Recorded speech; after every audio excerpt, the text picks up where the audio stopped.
आदरणीय किसान मजदूर एवं युवा साथियों, आप सभी जान रहे हैं कि इस समय पड़ोसी राज्य बिहार में विधानसभा चुनाव चल रहा है। हमारे प्रदेश के अधिकांश विधायक, मंत्री, सांसद, निगम मंडल के अध्यक्ष, संगठन के बहुत से पदाधिकारी चुनाव प्रचार में बिहार गए हुए हैं। हमारे सीधे सरल मुख्यमंत्री भी वहाँ नामांकन के समय गए थे। शायद 4-5 नवंबर को वो पुनः जाने वाले हैं। वैसे वहाँ बिहार से आने वाले कुछ लोगों से जो मुलाकात हुई, उनसे जब जानकारी लिया कि क्या परिस्थितियां हैं वहाँ, तो उन्होंने स्पष्ट कहा कि कांग्रेस ने जो माहौल बनाया है उसका फ़ायदा मिल रहा है और मोदी जी की आंधी चलना शुरू हो रहा है। तो मैं कहा जैसे हमारे यहाँ के मंत्री विधायक लोग गए तो कुछ वहाँ फ़र्क पड़ेगा? बोले नहीं, कोई फ़र्क नहीं पड़ेगा। यह है कि होगा भाई, हमारे वहाँ प्रचार करने आए थे, ये होगा। मगर वहाँ के मतदाता वो जान चुकी है कि जो वोट चोर वाला मामला उठाया था, बोले कांग्रेस के एक नेता ने, उससे वहाँ के मतदाता सतर्क हो गए। जो मतदाताओं के नाम काटे जा रहे थे, तो बोले वहाँ लोगों ने पोलिंग बूथ में जाकर के अपना नाम देखा तो वहाँ गांव के सब लोगों का नाम था, किसी का नहीं कट रहा था। बल्कि एक्स्ट्रा अधिकांश जगहों में मुसलमानों का नाम दूसरे के घरों में जुड़ गया था। और निर्वाचन आयोग ने कहा था कि हम उनका नाम काट रहे हैं जो वहाँ रहते नहीं। उससे क्या है कि जो जनता दल के मतदाता थे या दूसरे अन्य दलों के समर्थक थे, उनमें रोष आ गया कि बोले ये इतना बड़ा झूठ बोल रहा है। बोले हमारे घर में दूसरे का नाम आ गया। तो खैर, बताने का मतलब यह है कि विपक्ष ने जो वहाँ वातावरण बनाया है, बोले उसका फ़ायदा मोदी जी को मिल रहा है।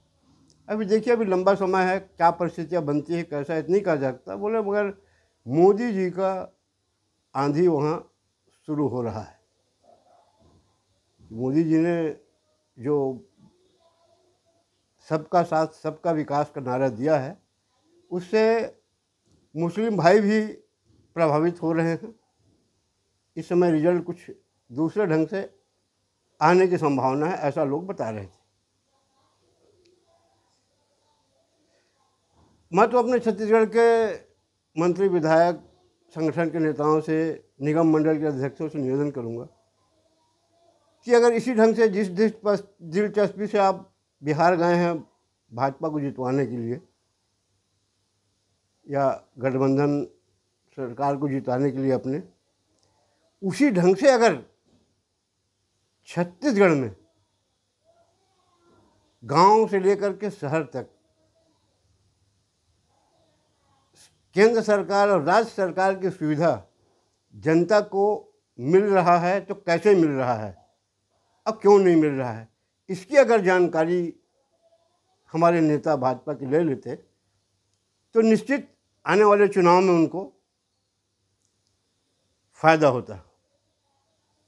मगर हो सकता है किसी प्रकार की कोई परेशानी होगी, इसलिए वो नहीं चाह रहे हैं।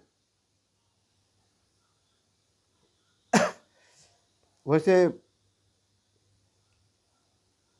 हमारे प्रदेश का अलग राज्य बने आज 25 साल हो रहा है।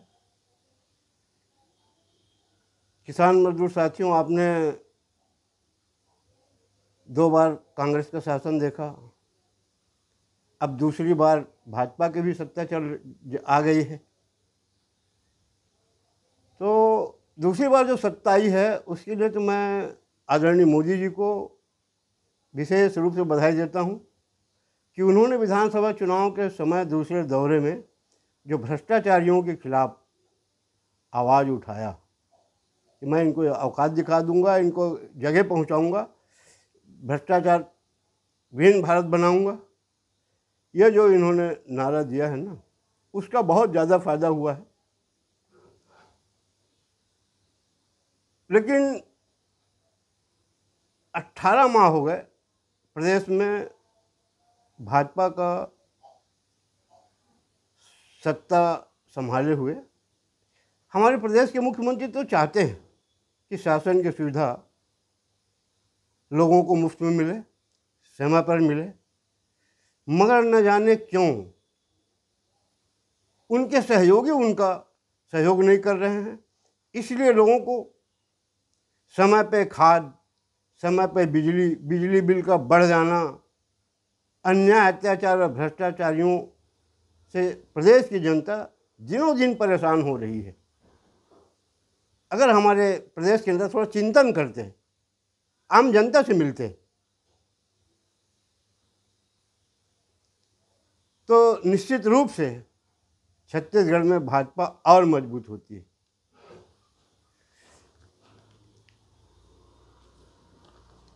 अंत में मैं हमारे प्रदेश में रजत जयंती के अवसर पर आगामी 1 नवंबर को पधार रहे विश्व में भारत को एक अलग पहचान दिलाने वाले हमारे देश के प्रधानमंत्री आदरणीय नरेंद्र मोदी जी का तहे दिल से स्वागत करता हूं कि आएँ और कोई नया मार्गदर्शन दें, ताकि छत्तीसगढ़ के जनता को जो अन्याय, अत्याचार, भ्रष्टाचार से 18 महीने में पीड़ित हो गया है, उसको उबरने के लिए कोई रास्ता, मार्गदर्शन दे यहाँ के मंत्री विधायकों को। मुख्यमंत्री जी तो सीधे सरल और ईमानदार हैं, वो चाहते हैं, मगर दो ऐसे लोग हैं जो नहीं चाह रहे हैं।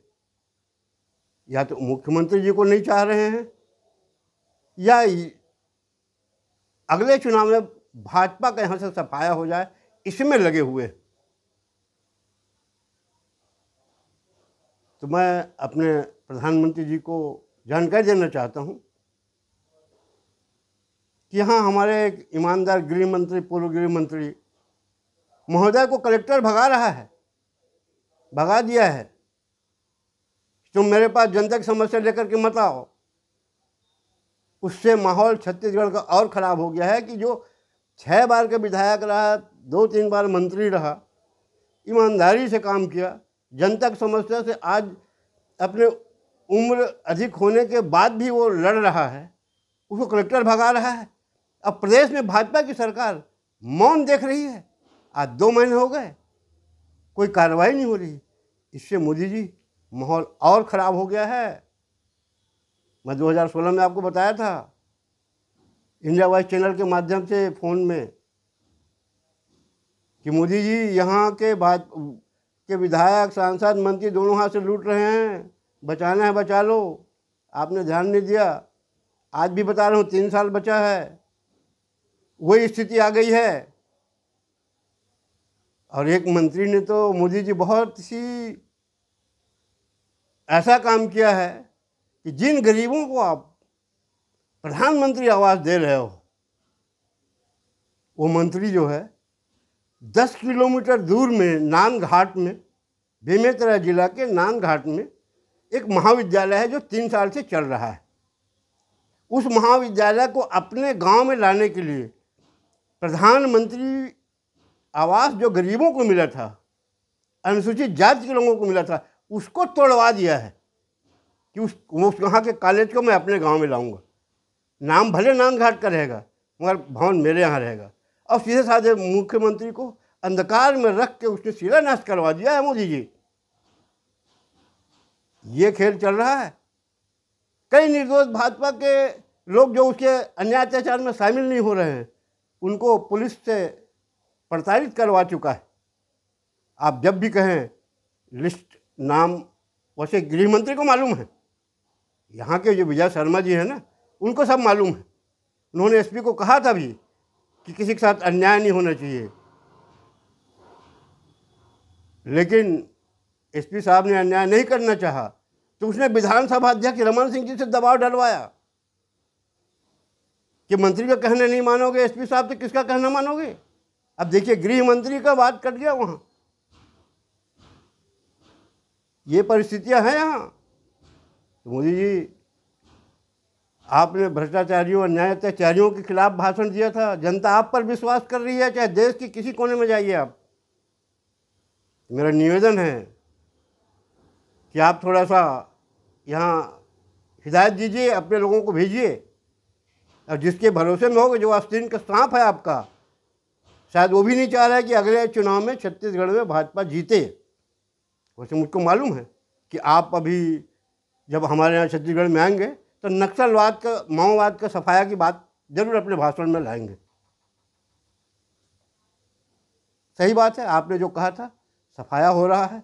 मगर मोदी जी, मैं बता दूं, माओवाद का सौतेला भाई भ्रष्टाचार है, बहुत चरम सीमा पे है, बहुत चरम सीमा पे है। मंत्री विधायक के अगल बगल और कौन कौन क्या कैसा कर रहे हैं, ये तो आप LIB से जानकारी ले सकते हैं।